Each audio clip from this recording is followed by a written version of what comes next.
Waarom kan de verbreding net aan de waatkant komen? Jan Prins begrijpt het net. Hij hoopt dat het dorpsgezicht van Wierum net oantaasten wordt.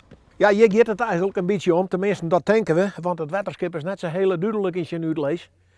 Maar hier heb je dus een moerke en het is de bedoeling dat dat moerke ook een eindje nog of een eind deze kant uitkomt. Prins hoeft net in Noord te zitten, zou het waterschip. Dat zal de tjerken en het tjerkhof gewurren litten.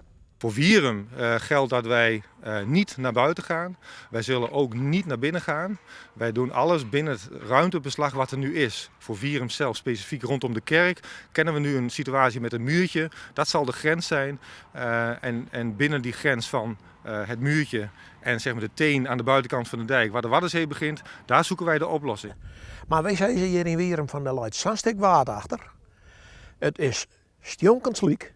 Beestjes zitten er in, want je kan er net een zeewier mee vinden. Als die een meter er dan toch bij maakt, komen dan naar achteren toe.